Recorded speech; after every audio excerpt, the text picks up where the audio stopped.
Good morning students. आइए एक बार फिर से अपने चैनल में मैं आप सभी छात्र छात्राओं एवं दर्शकों का हार्दिक अभिनंदन करते हैं। और आज का हमारा टॉपिक और आज का हमारा पॉइंट है स्टूडेंट्स, मैं एक ऐसे टॉपिक को लेकर के आया हूँ जिसके बारे में स्टूडेंट्स अक्सर परेशान रहते हैं। एक ऐसे विषय से हमारा टॉपिक है जिसको लेकर के विद्यार्थियों के पास अक्सर परेशानी रहती है, और वो हमारा टॉपिक है कि भारतीय राष्ट्रीय आंदोलन में गांधी जी का योगदान। स्टूडेंट्स, 10 क्लास के इतिहास विषय का यह एक ऐसा प्रश्न है, भारतीय राष्ट्रीय आंदोलन में गांधी जी का योगदान, जिसके बारे में लगातार कई वर्षों से परीक्षाओं में, फाइनल एग्जाम्स में भी पूछा जाता रहा है। और ये एक ऐसा जो है अविस्मरणीय चैप्टर है, एक अविस्मरणीय कहानी है जिसको हम सभी भारतीय लोगों को अच्छे ढंग से याद करके भी रखना चाहिए, क्योंकि महात्मा गांधी के जो भी योगदान है हमारे देश के लिए वो अविस्मरणीय है। अतः स्टूडेंट्स, आइए हम लोग चलते हैं ऑन द टॉपिक, और गांधी जी के योगदान के बारे में हमने कुछ पॉइंट को रेखांकित किया है। इस पॉइंट को समझते हैं और एक लॉन्ग टर्म के, एक दीर्घ उत्तरीय प्रश्न की तैयारी के लिए जो है 1.5 पेज 2 पेज आसानी से याद करना आसान बात नहीं होती है, आसानी से हम लोग उसको याद नहीं कर सकते हैं। अतः हम एक ऐसे ट्रिक को डेवलप किए हैं जिसके माध्यम से आप लोग आसानी से कुछ क्रमिक बिंदुओं को अगर याद रखेंगे तो इन क्रमिक बिंदुओं के माध्यम से आप आसानी से उसको विश्लेषण करते हुए दीर्घ उत्तरीय प्रश्न के रूप में कन्वर्ट कर सकते हैं, दीर्घ उत्तरीय प्रश्न के उत्तर के रूप में कन्वर्ट कर सकते हैं। और आइए हम लोग चलते हैं, महात्मा गांधी के योगदान को समझते हैं। भारतीय राजनीति में, भारत में गांधी जी का आगमन 1915 में, स्पष्ट रूप से स्टूडेंट्स लिखे हैं 1915 में भारत वापसी, अर्थात 1915 ईस्वी में स्टूडेंट्स भारत में गांधी जी का आगमन हुआ है। और जैसे ही भारत में आगमन हुआ, गांधी जी का आगमन होते ही उन्होंने भारतीय राष्ट्रीय कांग्रेस में अपना स्थान लिया। भारतीय राष्ट्रीय कांग्रेस के साथ मिल करके, कदम से कदम मिला करके वे कार्य करने लगे। भारतीय लोगों के उत्थान के लिए, भारतीय लोगों के मुक्ति के लिए वे कांग्रेस से कदम मिला करके चलने लगे। तथा 1916 ईस्वी में कांग्रेस के लखनऊ अधिवेशन, 1916 ईस्वी में कांग्रेस का एक अधिवेशन था, कांग्रेस का लखनऊ अधिवेशन।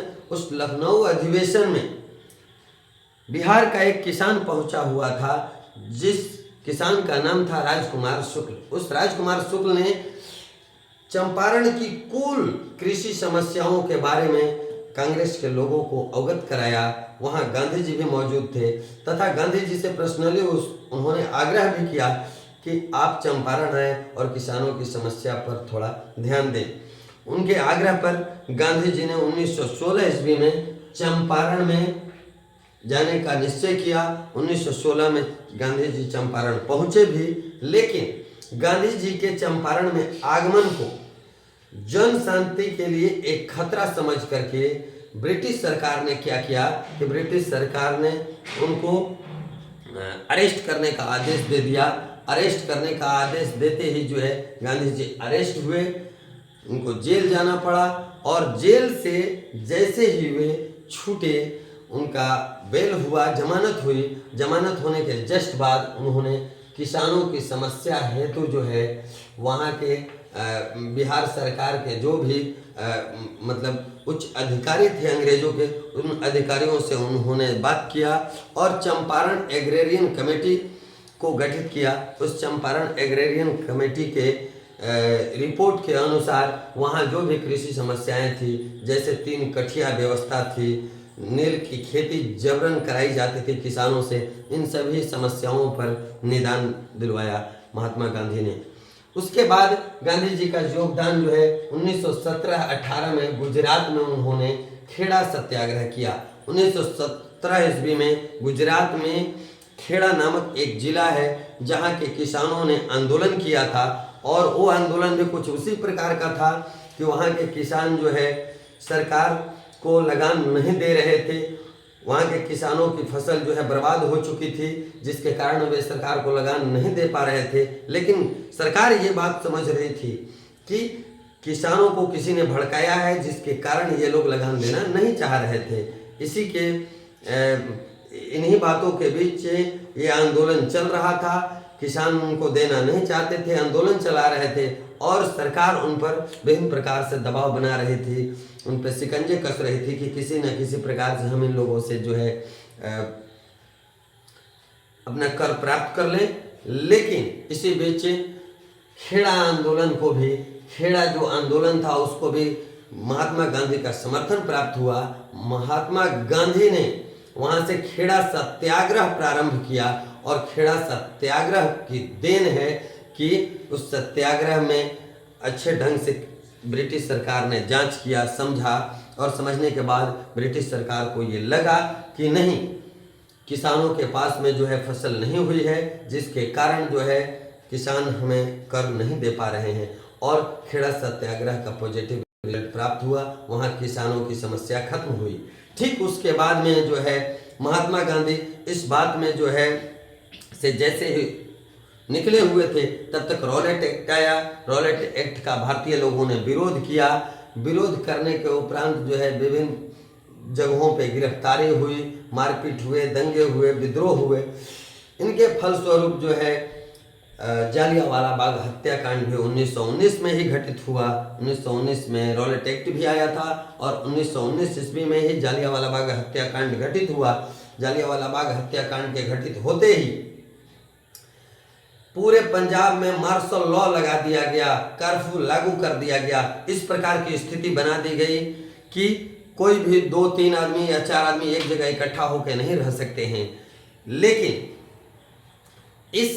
इन सारी घटनाओं के आलोक में गांधी जी ने ये सोचा, चूंकि गांधी जी अहिंसात्मक व्यक्ति थे, वे किसी से मारपीट करना उचित नहीं समझते थे। अतः गांधी जी ने इन सभी समस्याओं में जो है न्याय प्राप्त करने के लिए उन्होंने 1920 में ही असहयोग आंदोलन की भूमिका उन्होंने बनानी प्रारंभ कर दी और 1920 ईस्वी के लास्ट में यानी 1921 ईस्वी के प्रारंभ में ही उन्होंने असहयोग आंदोलन को प्रारंभ किया।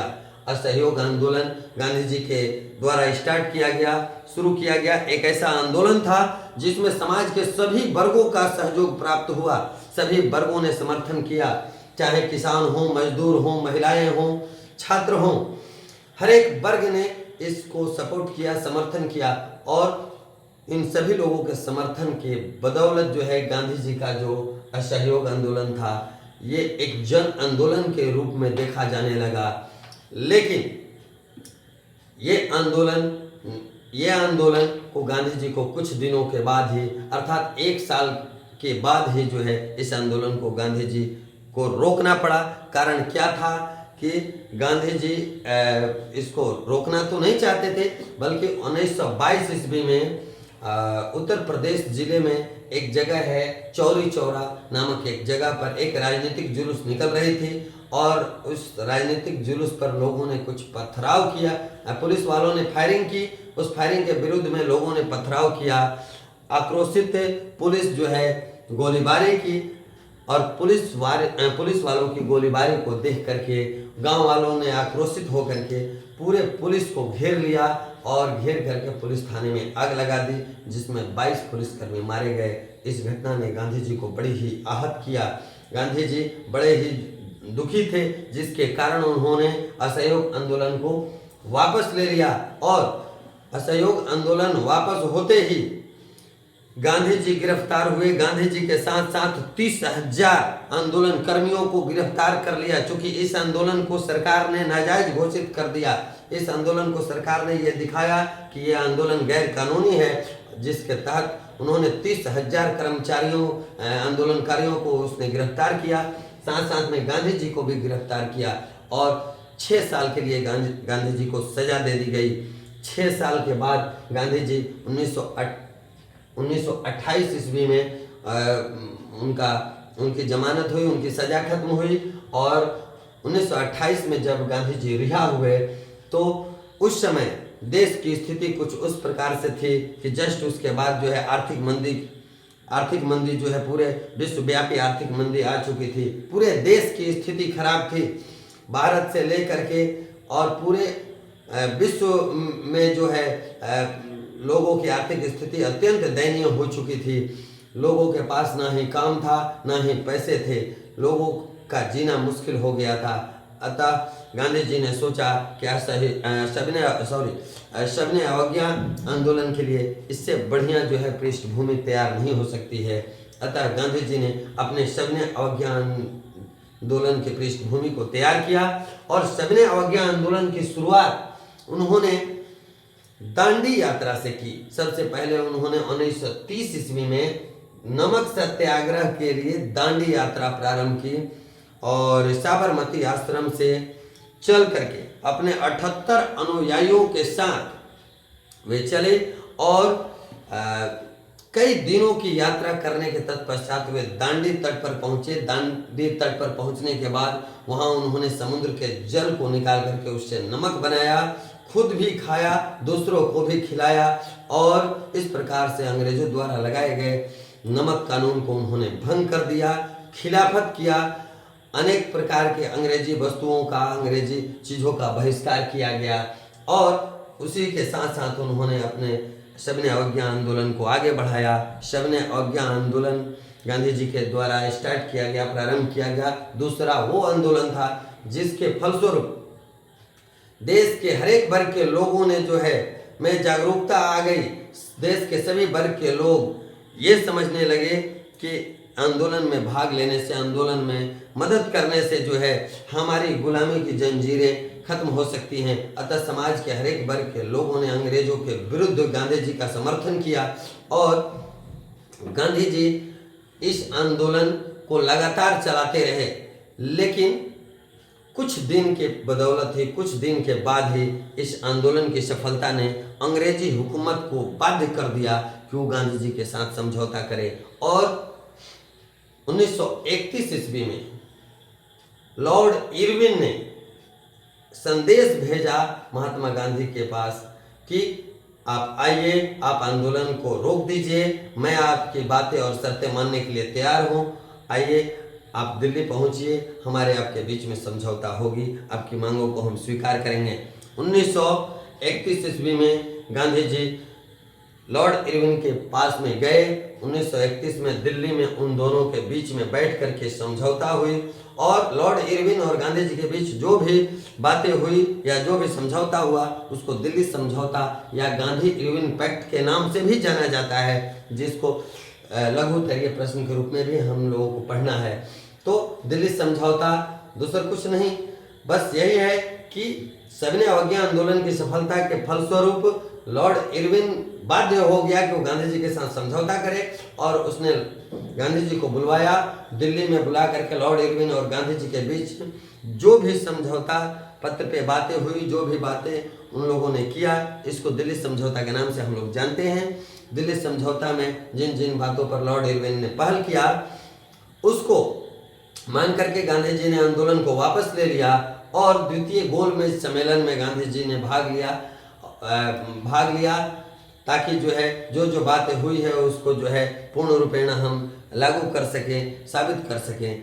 लेकिन द्वितीय गोलमेज सम्मेलन में गांधी जी के किसी भी बात को स्वीकार नहीं किया गया, अनेक बातों को खारिज कर दिया गया, जिससे रुष्ट होकर के गांधी जी ने पुनः जो है सविनय अवज्ञा आंदोलन को प्रारंभ करने का प्रयास किया। लेकिन एक बार वापस लिया गया सविनय अवज्ञा आंदोलन, अब दूसरी बार उस रफ्तार में नहीं रहा। अतः 1934 ईस्वी के आसपास में गांधी जी को सविनय अवज्ञा आंदोलन को वापस लेना पड़ा। फिर सविनय अवज्ञा आंदोलन का परिणाम हुआ कि 1935 में भारत शासन अधिनियम लागू हुआ और उसके तत्पश्चात जो है 4-5 साल का जो गैप था, इसमें अंग्रेजी सरकार ने ये भारत सरकार अधिनियम के तत्पश्चात अंग्रेजी सरकार ने ये सोचा कि भारतीयों के साथ किस प्रकार का हमें व्यवहार करना चाहिए, किस प्रकार से भारतीय लोग रिएक्ट कर रहे हैं, किस प्रकार से इन लोगों के माध्यम से जो है इन लोगों के ऊपर जो है जो भी चीज़ें हैं जो भी चीज़ों का ये लोग हम लोगों के ऊपर आरोप लगा रहे हैं, इनसे बचने का क्या उपाय है। तब तक 1942 ईस्वी में महात्मा गांधी ने अंतिम आंदोलन छेड़ा। अंग्रेजों के विरुद्ध महात्मा गांधी द्वारा छेड़ा जाने वाला वह अंतिम आंदोलन था 1942 अंग्रेजों भारत छोड़ो आंदोलन ने भारत के लोगों के माध्यम से उसमें निकलने वाले नारों ने उस आंदोलन का नारा दिया था गांधी जी ने, करो या मरो। अंग्रेजों के विरुद्ध इस प्रकार के किए जाने वाले प्रदर्शन ने अंग्रेजी हुकूमत को बाध्य कर दिया कि वो हमारे देश को छोड़ करके जल्द से जल्द यहाँ से चले जाएं, क्योंकि गांधी जी के आंदोलन ने वो कार्य किया जो सैकड़ों वर्षों में जो है तीर तलवार लाठी भाले ने नहीं कर पाया। उस कार्य को महात्मा गांधी ने अहिंसा, सत्य और अहिंसा के माध्यम से किया। अतः गांधी जी के योगदान हमारे देश में अविस्मरणीय, हमारे देश की आज़ादी के लिए उनका योगदान रहा जो अविस्मरणीय है, उनको चाह करके भी हम भुला नहीं सकते हैं। इसी के साथ स्टूडेंट्स हम इस चैप्टर को, इस क्वेश्चन का जो बिंदु है इसको रेस्ट करते हैं, क्योंकि वीडियो बहुत ज़्यादा लंबी ना हो इसका प्रयास करना होता है। और फिर अगले वीडियो में नए क्वेश्चन के साथ हम लोग मिलेंगे।